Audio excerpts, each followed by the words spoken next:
রোশনি তার মা রাখি দেবী এবং বাবা নন্দনবাবুর সাথে কলকাতা শহরে বাস করে। রোশনি বিবাহযোগ্য হয়ে ওঠায় তার বাবা সবসময় মেয়ের বিয়ে নিয়ে চিন্তা করতেই থাকত। একদিন রোশনি তার বান্ধবী শিয়ার সঙ্গে কলেজে স্পেশাল ক্লাস করতে যায়। ঠিক সেই সময় শিয়া তাকে বলে, কিরে রোশনি, কাকু তো তোর বিয়ে দেওয়ার জন্য পাগল হয়ে উঠেছে। আমাদের গ্রুপে সবার বিয়ে হয়ে যাচ্ছে, আমি ভেবেছিলাম অ্যাটলিস্ট তুই একটু দেরিতেই বিয়ে করবি। বিয়ের কথা আর বলিস না, বাড়িতে সারাদিন এই টপিকেই আলোচনা হয়। বাবা তো ছেলেও দেখে নিয়েছে মনে হচ্ছে, কবে যেন আমাকে দেখতে আসবে বলছিল। সে কি, ভালোই হলো, তাহলে বিয়ের একটা নিমন্ত্রণ পাবো। কিন্তু যা গরম পড়েছে, তুই যদি এই গরমে বিয়ে করিস তাহলে তো সিদ্ধ হয়ে মরে যাবি, আর আমিও তো ভালো করে এনজয় করতে পারবো না। হ্যাঁ রে, গরমে ব্রাইডাল মেকআপ করলে সব তো গলে গলে পড়বে, তার উপর ভারী লেহেঙ্গা বা বেনারসি পরতে হবে, গহনা পরতে হবে। উফ, আমি তো ভাবলেই ঘেমে যাচ্ছি, কি জানি কি হবে দেখা যাবে। হ্যাঁ সেই, এখন চল গিয়ে আইসক্রিম খেয়ে পেটটা ঠান্ডা করি, বাইরে যা রোদের তাপ, আইসক্রিমটা খেলে একটু মজা হবে, চল। এই বলে দুই বান্ধবী আইসক্রিম কিনে খায়। ক্লাস করার পর তারা যে যার মতো বাড়ি চলে যায়। এভাবেই কিছুদিন কাটে। নন্দনবাবু রোশনির বিয়ের জন্য ম্যাট্রিমনি সাইটে মেয়ের ছবি দিয়ে প্রোফাইল তৈরি করে রেখেছিল। সেখান থেকেই রোশনির জন্য আয়ুষ নামে একটি ছেলের সম্বন্ধ আসে। আয়ুষ তার মা রীনা দেবীর সঙ্গে রোশনিকে দেখতে আসে। ম্যাট্রিমনি সাইটে আপনার মেয়ের ছবি দেখে আমার তো খুব পছন্দ হয়েছিল। তাছাড়া আমার ছেলের জব প্রোফাইল খুবই ভালো, তার উপর সুন্দর দেখতে। আমার ছেলের সাথে আপনার মেয়েকে কিন্তু খুব ভালো মানাবে। ধন্যবাদ দিদি ভাই, তাহলে আমরা বিয়ের কথা পাকা করে ফেলি নাকি? আমি ভাবছিলাম শীতের দিকে একটা দিন দেখে দুজনের বিয়ে দিয়ে দেব। এখন তো গরমকাল, তাই শীতকালে বিয়ে হলে ছেলে মেয়ে দুজন দুজনকে জানার সময়ও পাবে। কি শীতকাল? না না, সে তো অনেক দেরি। আমি এই গরমেই আমার ছেলের সাথে আপনার মেয়ের বিয়ে দেব। তাছাড়া এখন তো সব বিয়ে বাড়িতেই এসি থাকে, কোনো অসুবিধা হবে না।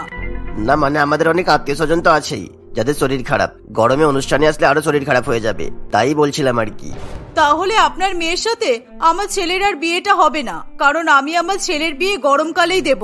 শীতকালে ওর ঠান্ডা লাগার ধাত আছে, সারা শীতকাল ওর সর্দি লাগিয়েই বসে থাকে, তাই গরমকালেই বিয়েটা হবে। নন্দনবাবু আর জোর করতে পারে না, কারণ সে এত ভালো ছেলে হাতছাড়া করতে চায় না। নন্দনবাবু গরমকালেই রোশনির সঙ্গে আয়ুষের বিয়ে দিতে রাজি হয়ে যায়। রোশনির বিষয়টা অপছন্দ হলেও সে তার বাবার সিদ্ধান্তের উপর কোনো কথা বলতে পারে না। ভরা গরমকালেই রোশনির সঙ্গে আয়ুষের বিয়ের দিন ঠিক হয়। একদিন, বাবা তুমি তো বড় মুখ করে বলে দিলে যে এই গরমকালে তুমি আমার সঙ্গে আয়ুষের বিয়ে দেবে, কিন্তু ভেবে দেখেছো এই গরমকালে এত বড় অনুষ্ঠানটা কিভাবে হবে? তাই তো ভাবছি মা, কত জিনিস কেনা বাকি, তার উপর তো শাড়ি গহনা কিনতে হবে, বিয়ের মেনু সেট করতে হবে। উফ, তার উপর যা গরম, বিয়েতে বেশি বেশি খাবারও তো করা যাবে না, নষ্ট হয়ে যাবে। বাবা, আমার বিয়েতে কিন্তু গরমের স্পেশাল আমের শরবত করবে, ঠিক আছে? আর লেবুর শরবতটাও রেখো। যদি বিয়ের পর আমি গরমের কারণে অজ্ঞান হয়ে যাই তাহলে লেবুর শরবতটা খাইয়ে দিও। ধাত, যত আজে বাজে কথা। আমার তো চিন্তা হচ্ছে ইলেকট্রিসিটি নিয়ে। গরমে ইলেকট্রিসিটির যা প্রবলেম হচ্ছে, বিয়ের সময় জেনারেটর অত কিছু টানতে পারবে তো? ওইসব বিষয় নিয়ে চিন্তা করো না। আর বলছি শোনো, আমার শিয়ার সঙ্গে কথা হয়েছে, আমি বেনারসি আর গহনাগুলো ওর সঙ্গে গিয়েই কিনে নেব, তুমি চিন্তা করো না, কেমন? রোশনি তার বিয়ের জন্য গহনা এবং শাড়ি কিনতে বেনারসি মিউজিয়ামে পৌঁছে যায়। সেখানে শিয়ারও আসার কথা ছিল। প্রায় অনেকক্ষণ ধরে রোশনি শিয়ার জন্য অপেক্ষা করতে থাকে, কিন্তু শিয়া কিছুতেই সেখানে এসে পৌঁছায় না। রোশনি তার বান্ধবীকে ফোন করলেও সে ফোন ধরে না। রোশনি খুবই চিন্তায় পড়ে। প্রায় অনেকক্ষণ চেষ্টা করার পর শিয়া রোশনির ফোনটা ধরে। কিরে, তুই কোথায়? আমি 1.5 ঘন্টা হলো এই গরমের মধ্যে দাঁড়িয়ে তোর জন্য অপেক্ষা করছি, আর তুই আমার ফোনটা পর্যন্ত রিসিভ করছিস না। তুই আসবি না আজকে? রোশনি, কিছু মনে করিস না, এত গরমে আমার ডিহাইড্রেশন হয়ে গেছে, আমি আজকে যেতে পারবো না রে। ডাক্তার আমাকে কিছুদিন রেস্ট নিতে বলেছে। কি? তুই ভালো করেই জানিস তোকে ছাড়া আমি কেনাকাটা করতে পারবো না, তুই কিনা আমাকে এইসব অজুহাত দেখাচ্ছিস। ঠিক আছে, আমি জানি তুই গরমে বাইরে বেরোবি না, ঠিক আছে যা, তোকে আসতে হবে না। তুই আমাকে ভুল বুঝিস না রোশনি, শোন আমার কথা। রোশনি, এই কি রে? শিয়া আর কিছু বলার আগেই রোশনি তার মুখের উপর ফোনটা কেটে দেয়। রোশনি শিয়ার এমন ব্যবহারে ভীষণ কষ্ট পায়। সে একা একাই নিজের বিয়ের জন্য বেনারসি এবং গহনা পছন্দ করে কিনে বাড়িতে নিয়ে আসে। এভাবেই প্রায় কিছুদিন কাটে। বিয়ের দিন প্রায় এগিয়ে আসতে শুরু করে। একদিন রোশনি এবং তার বান্ধবীরা ব্যাচেলার পার্টি করার কথা ঠিক করে। রোশনি, কদিন পর তো তোর বিয়ে হয়ে যাবে, তাই আজকে ব্যাচেলার লাইফটা ভালো করে এনজয় করে নে। তোর জন্য আমরা সব বান্ধবীরা সামার স্পেশাল ডিশ রান্না করেছি, আর তার সাথে আছে চিল্ড বিয়ার। এই শিয়া কোথায় গেল রে? ও আসেনি কেন? আমার বিয়ে হয়ে যাচ্ছে আর ও আমার ব্যাচেলার পার্টিতে এলো না। সেদিন আমার সঙ্গে মার্কেটিং করতেও যায়নি। আমি ফোন করি কিন্তু ও ধরে না। কি হলো বল তোর? চুমকি রোশনির কোনো কথায় পাত্তা দিতে চায় না। সে তাকে বলে, বিয়ের আগে এত দুশ্চিন্তা করিস না। দেখ, রোদে ঘুরে ঘুরে এই গরমে মার্কেটিং করেছিস, তাই তোর স্কিনটা রোদে পুড়ে কালো হয়ে গেছে। তুই বরং একটা ব্রাইডাল ফেসিয়াল করিয়ে নে। হ্যাঁ, তা যা বলেছিস। রোশনি এবং তার বান্ধবীরা ব্যাচেলার পার্টিতে খুবই মজা করে। বেশ কিছুক্ষণ পর সে বাড়ি ফিরে আসে। বিয়ের দিন প্রায় কাছাকাছি চলে আসে। সেই সাথে রোশনির টেনশনও বাড়তে শুরু করে। বিয়ের দিন সকাল থেকেই সবাই মিলে বিভিন্ন কাজে ব্যস্ত হয়ে পড়ে। কিছুক্ষণের মধ্যেই রোশনির গায়ে হলুদের সময় চলে আসে। সকলে মিলে রোশনিকে গায়ে হলুদ লাগায়। উফ, সবাই বেশি বেশি করে আমার গায়ে জল ঢালো। আমি গরমে আর পারছি না, খুব কষ্ট হচ্ছে। আমি বুঝতে পারছি না আমি কিভাবে বিয়ের সময় মেকআপ করব, আর ওই ভারী বেনারসি পরবো। তার উপর এসিটাও তো ভালো করে কাজ করছে না। উফ মা, এত অধৈর্য হোস না। ভালোই ভালোই বিয়েটা হলে আমার শান্তি। তোর খুব গরম লাগলে একটু বাতাসার জল খা, দেখবি শরীরটা ঠান্ডা হবে। রোশনি কোনো মতেই গরম সহ্য করতে পারে না। দেখতে দেখতে বিয়ের সময় চলে আসে। রোশনি সুন্দর করে মেকআপ করে ভারী বেনারসি পরে বিয়ের অনুষ্ঠানে আসে। অন্যদিকে আয়ুষ বর্ষেজে তার মায়ের সাথে বিয়ে বাড়িতে উপস্থিত হয়। রোশনি গরমের মধ্যে ক্রমাগত ঘামতে শুরু করে। সে কিছুতেই গরম সহ্য করতে পারে না।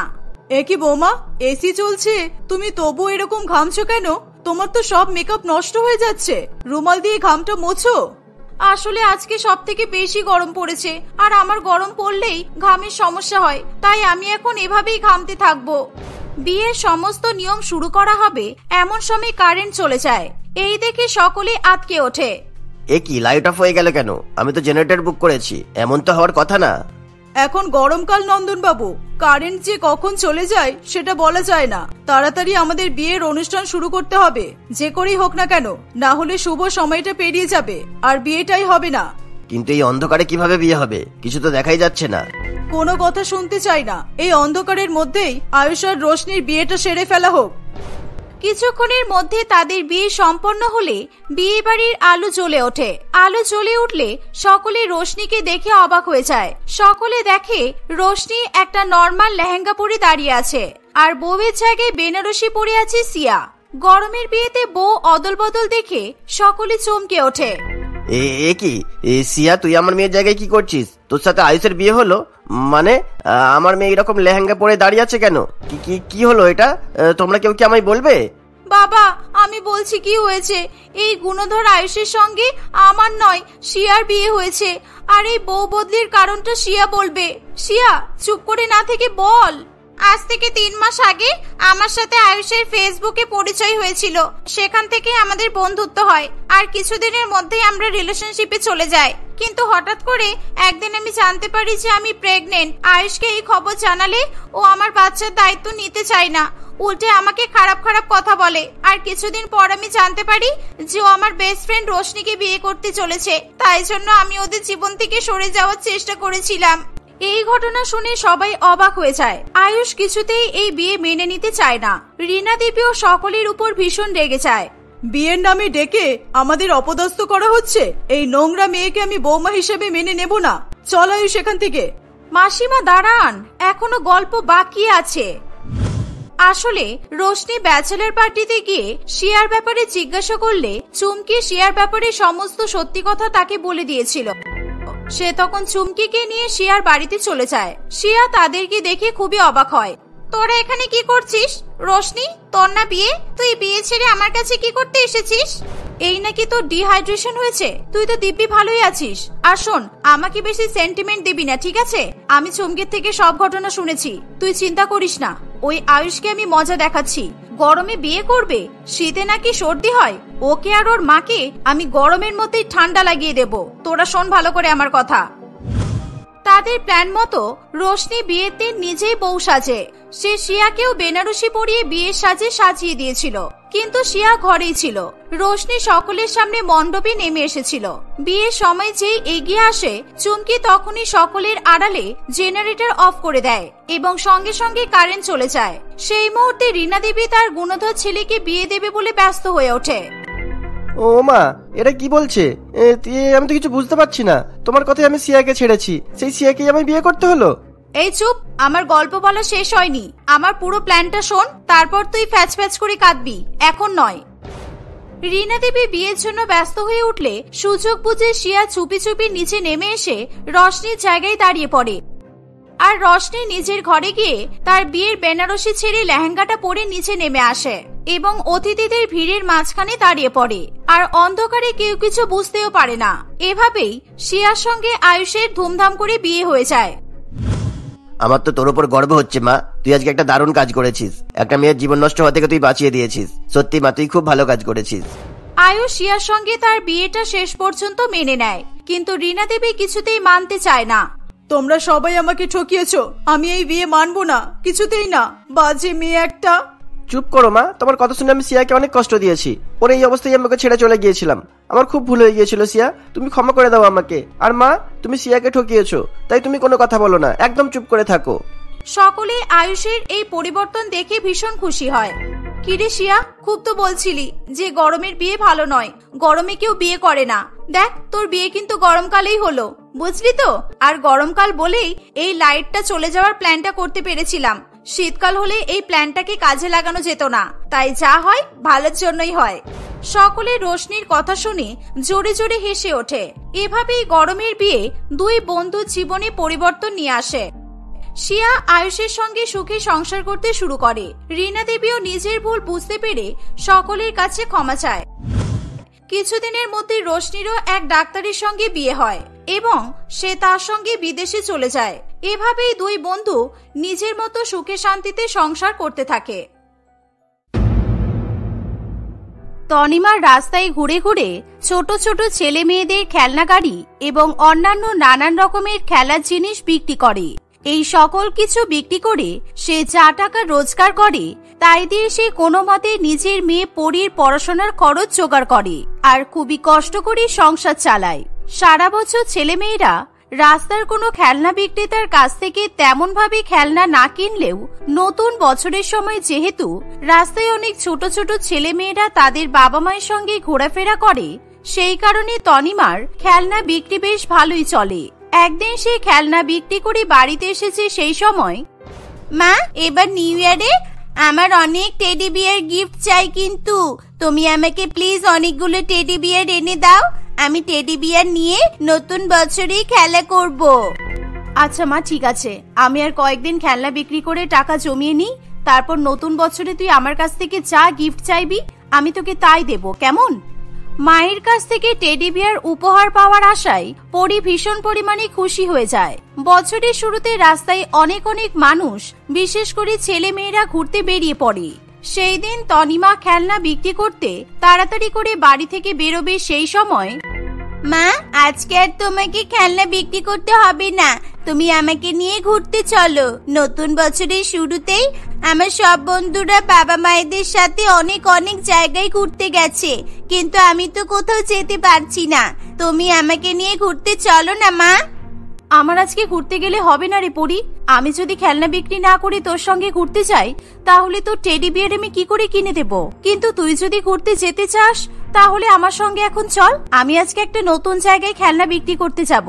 তুই যদি আমার সঙ্গে যাস তাহলে তোরও ঘোরা হয়ে যাবে, চল। ঠিক আছে মা, চলো। তুমি খেলনা বিক্রি করবে আর আমি তোমার সাথে সাথে ঘুরবো, তাহলে আমাদের নতুন বছরের প্রথম দিন ভালোই কাটবে। তারপর বাড়ি ফেরার সময় আমরা দোকান থেকে টেডি বিয়ার কিনে নিয়ে বাড়ি ফিরবো, ঠিক আছে? তনিমা পরীকে টেডি বিয়ার উপহার দেবে বললেও সে তখনও পর্যন্ত একটা দামি টেডি বিয়ার কেনার টাকা জমিয়ে উঠতে পারে না। তাই সে তার মেয়েকে নিয়ে খেলনা বিক্রি করতে বেরিয়ে পড়ে। নতুন বছরের প্রথম দিন বলে রাস্তায় ভালোই দর্শনার্থীদের ভিড় হয়, কিন্তু চারিদিকে অনেক খেলনা বিক্রি করার হকারের সংখ্যা বেড়ে যাওয়ায় তনিমা সেরকম ভাবে কোনো খেলনা গাড়ি বিক্রি হয় না। এর ফলে সে একটু অন্য জায়গায় গিয়ে খেলনা বিক্রি করবে বলে চিন্তা করে। তনিমা তার মেয়ে পরীকে নিয়ে সামান্য দূরে এগিয়ে আসে। সে দেখে যে সেখানে একটি বড় গাড়ির সামনে বড় করে লেখা আছে party for happy New Year. আর অনেক লোকজন তাদের বাচ্চাদেরকে নিয়ে সেই বাড়িতে নতুন বছর উপলক্ষে পার্টি করার জন্য ঢুকছে। এই দেখে তনিমা ভীষণ পরিমাণে খুশি হয়। এই বাড়িটার সামনে দাঁড়িয়ে আমি এখন আমার সব খেলনাগুলো বিক্রি করব, কারণ যে বাচ্চাগুলো বাড়িতে পার্টি করার জন্য ঢুকছে তারা নিশ্চয়ই আমার কাছ থেকে খেলনা কিনতে আসবে। এই বলে তনিমা সেই বিশাল অট্টালিকার সামনে খেলনা বিক্রি করার জন্য দাঁড়িয়ে পড়ে। কিছু বাচ্চা তাদের বাবা মায়ের সঙ্গে পার্টিতে ঢোকার আগে তনিমার কাছ থেকে খেলনা কিনে নেয়। সবকিছু ঠিকঠাক ভাবে চলতে থাকে। ঠিক এমন সময় সেই বিশাল অট্টালিকার মালিক জয়ন্ত বাবু নিজের বাড়ির বারান্দায় এসে দাঁড়ায়। তখন সে নিজের বাড়ির সামনে তনিমাকে খেলনা বিক্রি করতে দেখে ভীষণ পরিমাণে রেগে যায়। আমার বাড়িতে একটা নিউ ইয়ার পার্টি চলছে, আর এই গরিব ভিখারি খেলনাওয়ালি আমার বাড়ির সামনে দাঁড়িয়ে খেলনা বিক্রি করছে। সব গেস্টরা গাড়ি থেকে নেমে এরকম খেলনা বিক্রিওয়ালিকে দেখলে কি মনে করবে বলতো? এই খেলনাওয়ালির জন্য দেখছি আমার নিউ ইয়ার পার্টির এক্সপেন্সিভ শোটাই নষ্ট হয়ে যাচ্ছে। এই বলে জয়ন্ত বাবু তার ভৃত্য রাজুকে ডাক দেয়। হ্যাঁ বাবু বলুন।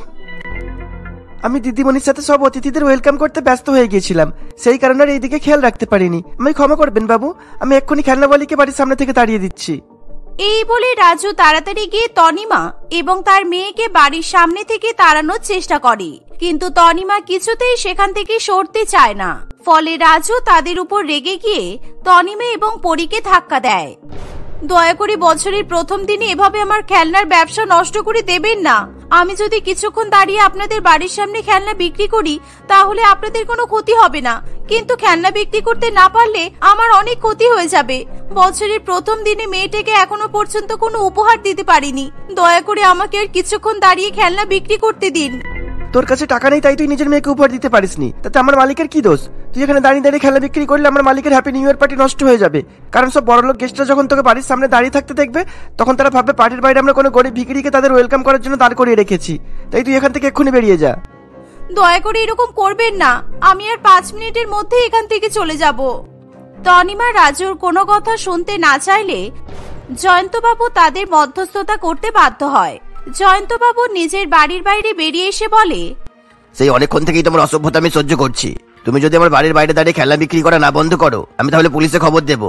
তারপর পুলিশ এসে তোমার হকারের লাইসেন্স ক্যান্সেল করে দিলে সারা জীবনের মতো তোমার খেলনা বিক্রি করা ঘুচে যাবে বলে দিলাম। তনিমা জয়ন্তবাবুর কথা শুনে ভয় পেয়ে যায়, তাই তনিমার কাছে আর কিছু করার থাকে না। তনিমা তাড়াতাড়ি করে নিজের খেলনার ব্যাগ নিয়ে মেয়ের হাত ধরে বাড়ির সামনে থেকে অন্যদিকে চলে যায়। বাচ্চারা তার কাছ থেকে খেলনাও কিনতে পারে না। জয়ন্তবাবু এবং রাজু আবার হ্যাপি নিউ ইয়ার পার্টিতে চলে যায়। তনিমা এবং পরি বাড়ির পেছনের একটা অন্ধকার গলিতে খেলনা বিক্রি করতে বসে পড়ে, কিন্তু অন্ধকার গলিতে কেউ খেলনা কিনতে আসে না। কিছুক্ষণের মধ্যেই হঠাৎ তনিমা দেখে যে একটা বড় 4 চাকা গাড়ি এসে সেই বিশাল অট্টালিকার বাড়ির পেছন দিকটায় দাঁড়িয়ে আছে এবং সেই গাড়ি থেকে অনেকগুলো মুখোশ পরা মানুষ বেরিয়ে এসে বাড়ির পেছন দিকে দাঁড়িয়ে পড়ে। এই মানুষগুলোকে দেখে আমার ঠিক বিষয়টা ভালো লাগছে না, কারণ এত বড় হ্যাপি নিউ ইয়ার পার্টি চলছে, সেই পার্টিতে নিশ্চয়ই চোর ডাকাতদের নেমন্তন্ন করা হয়নি। কিন্তু এরকম মুখোশ পরা লম্বা লম্বা লোকগুলো গাড়ি নিয়ে এসে বাড়ির সামনে দাঁড়াবে কেন? নিশ্চয়ই এদের অভিসন্ধি ভালো নয়। মুখোশ পরা লোকগুলো বাড়ির মধ্যে ঢুকতে যাবে সেই সময় তনিমা একা মেয়ে মানুষ সবাই তাদেরকে আটকায় না, কারণ তারা যদি তনিমার মেয়ের কোনো ক্ষতি করে দেয় তাই সে ভয় পেয়ে যায়। তাই তনিমা নিজের মেয়েকে নিয়ে কাছাকাছি পুলিশ স্টেশন খুঁজতে বেরিয়ে পড়ে। সে আশেপাশের লোকজনেদের জিজ্ঞাসা করে পুলিশ স্টেশনে চলে যায়। সেখানে গিয়ে সে পুলিশদের চোর এবং ডাকাত থানার ঘটনাটা জানায়। কি জয়ন্তবাবু নিউ ইয়ার পার্টিতে ডাকাতের হামলা হয়েছে? আমাদের এক্ষুনি ওনাকে গিয়ে ওনার পরিবারকে বাঁচাতে হবে, কারণ ওনার যদি কোনো ক্ষতি হয়ে যায় তাহলে অনেক উপর মহল থেকে আমাদের উপর চাপ সৃষ্টি হবে। সুতরাং তুমি চিন্তা করো না, আমি এক্ষুনি আমার ফোর্স নিয়ে জয়ন্তবাবুর বাড়িতে যাচ্ছি। পুলিশ অফিসার তাড়াতাড়ি করে নিজের ফোর্স নিয়ে জয়ন্তবাবুর বাড়িতে চলে যায়। সেখানে গিয়ে তারা দেখে যে ভয়ানক ডাকাত হানাকারীরা জয়ন্তবাবু, তার পরিবার এবং এছাড়াও অন্যান্য বড় বড় অতিথিদের হাতে পায়ে দড়ি বেঁধে বাড়ির মধ্যে আটকে রেখেছে। এই দেখে তারা ভীষণ পরিমাণে ভয় পেয়ে যায়। ডাকাতরা পুলিশ দেখে সকলের দিকে বন্দুক নিশানা করতে শুরু করে। এর ফলে পুলিশ তাড়াতাড়ি করে হস্তক্ষেপ করতে পারে না। কেউ যদি আমাদের সামনে এসেছে তাহলে আমরা সকলকে গুলি করে দেব। এই বাড়িতে যা যা সোনা দানা টাকা পয়সা আছে সব আমাদেরকে দিয়ে দে। আর এই যে জয়ন্ত বাবু, তবেই আমরা আপনাকে ছেড়ে দেব, আর আপনার পরিবারেরও কোনো ক্ষতি হবে না। ভালোই ভালোই সব দিয়ে দিন। জয়ন্তবাবু ভয় পেয়ে তাড়াতাড়ি করে সব টাকা এবং সোনা গহনা ডাকাতকে দিয়ে দিতে যাবে, এমন সময় পুলিশ অফিসার চালাকি করে একটি ডাকাতের হাতে গুলি করে। ফলে তার হাত থেকে সঙ্গে সঙ্গে বন্দুক নিচে পড়ে যায়। সকল ডাকাতেরা চমকে উঠলে পুলিশ ফোর্স এই ডাকাতদের উপর হামলা করে এবং তাদেরকে গ্রেপ্তার করে। এই যে ডাকাত সর্দার, তুমি জানলে কি করে যে এই বাড়ির মালিকের নাম জয়ন্ত বাবু? নিশ্চয়ই এর পেছনে কোনো কারোর হাত আছে, তাই না? তুমি সব সত্যি কথা বলবে নাকি এক্ষুনি তোমাকে গুলি করে দেবো? আমাদেরকে গুলি করবেন না। এই সমস্ত কিছু ডাকাতির পরিকল্পনায় আমাকে রাজু উপকার করেছে, কারণ ওই আমাকে বলেছে এই বাড়িতে নিউ ইয়ারের রাত্রেবেলা একটা বড় পার্টি হবে, আর সেখানে আমরা যাতে হানা করে সমস্ত টাকা পয়সা লুট করে নিই, আর সেই লুট করে টাকা পয়সা সোনার কিছু অংশ রাজুও নেবে বলেছে। জয়ন্তবাবু এরকম কথা শুনে ভীষণ পরিমাণে ভয় পেয়ে যায়। সে বিশ্বাস করতে পারে না যে তার এতদিনের বিশ্বস্ত ভৃত্য তার সঙ্গে এমন করতে পারে। রাজু, তুই সেই বিগত 30 বছর ধরে আমাদের বাড়িতে রয়েছিস। তুই যখন যা চেয়েছিস আমরা তোকে তাই দিয়েছি, এমনকি তোর ছেলে মেয়ের পড়াশোনার খরচা পর্যন্ত উঠিয়েছি। আর আজকে তুই আমাদের বাড়ি থেকে চুরি করার জন্য ডাকাতকে উস্কে দিয়েছিস। তোর টাকা পয়সা সোনা গহনার এত লোভ? পুলিশ অফিসার, এক্ষুনি রাজুকে ধরে জেলে ভরে দিন, কারণ আমি ওকে একেবারে সহ্য করতে পারছি না। আর আপনাকে অনেক ধন্যবাদ যে আপনি আপনার ফোর্স নিয়ে আমাদেরকে উদ্ধার করেছেন। আজকে যদি আপনি সঠিক সময় না আসতেন তাহলে আমার পরিবারের অনেক ক্ষতি হয়ে যেত। জয়ন্ত বাবু, আমাদেরকে ওই যে খেলনাওয়ালি আছে না, তনিমা, ও যদি সঠিক সময় ফোন না করতো তাহলে আমরা আপনাকে আর আপনার পরিবারদের উদ্ধার করতে পারতাম না। আজকে আপনাদের ডাকাতের শিকার হয়ে যেতেই হতো। আপনি বরং ওই মহিলাকেই ধন্যবাদ জানান। জয়ন্তবাবু পুলিশ অফিসারের এরকম কথা শুনে ভীষণ পরিমাণে লজ্জায় পড়ে, কারণ কিছুক্ষণ আগে সে যে মহিলাকে গরিব বলে বাড়ির সামনে থেকে তাড়িয়ে দিয়েছে, সেই মহিলাই আজকে তাদের সকলের জীবন বাঁচিয়েছে। জয়ন্তবাবু মনে মনে ভীষণ পরিমাণে তনিমার উপর প্রসন্ন হয়। অন্যদিকে পুলিশ অফিসার সেই ডাকাত এবং রাজুকে ধরে জেলে নিয়ে চলে যায়। ফলে সকলে ডাকাতদের আক্রমণ থেকে রক্ষা পায়। তারা সকলে আবার নিউ ইয়ারের পার্টিতে আনন্দে মেতে ওঠে। আমি তোমার সাথে তোমার মেয়ের সাথে অনেক অন্যায় করেছি। বছরের প্রথম দিনে এমন আনন্দের মুহূর্তে তোমাদের ঘাট ধাক্কা দিয়ে বাড়ির সামনে থেকে তাড়িয়ে তোমাদের চোখে জল এনেছি, কিন্তু তোমরা আমার আর আমার পরিবারের প্রাণ বাঁচিয়েছো। সেই জন্য তোমাদেরকে যে কি বলে ধন্যবাদ জানাবো আমি জানি না, কিন্তু তবুও যদি পারো আমাকে ক্ষমা করে দিও। না না বাবু, আপনি কোনো খারাপ কাজ করেননি। সত্যি তো আমরা আপনার পার্টির শোভা নষ্ট করছিলাম। আপনারা সকলে বছরের প্রথম দিন আনন্দ করুন, আমি আর আমার মেয়ে এবার আসি। এই বলে তনিমা পরীকে নিয়ে সেখান থেকে চলে যেতে যাবে, এমন সময় জয়ন্তবাবুর মেয়ে সাথী তাদের কাছে আসে। না, বছরের প্রথম দিনে তোমরা আমাদের বাড়ি থেকে ফাঁকা হাতে যাবে না। আমরা আমাদের প্রত্যেক অতিথিদের জন্য নিউ ইয়ারের গিফটের ব্যবস্থা করেছি, আর আজকে তুমি আর তোমার এই ছোট্ট মেয়ে আমাদের বাড়ির প্রধান অতিথি। তাই তোমাদেরও কি উপহার লাগবে বলো, আমরা তোমাদেরকে সেটাই দেব। নিউ ইয়ারের গিফটের কথা শুনে পরি ভীষণ পরিমাণে খুশি হয়। সে নিজের টেডি বিয়ার উপহার হিসেবে পাওয়ার ইচ্ছা আর কিছুতেই চেপে রাখতে পারে না, কিন্তু তনিমা তাকে আটকাতে চাইলে পরি তার মায়ের ঊর্ধ্বে গিয়ে নিজের গিফট পাওয়ার ইচ্ছা প্রকাশ করেই ফেলে। দিদি, আমার অনেক অনেক টেডি বিয়ার গিফট চাই।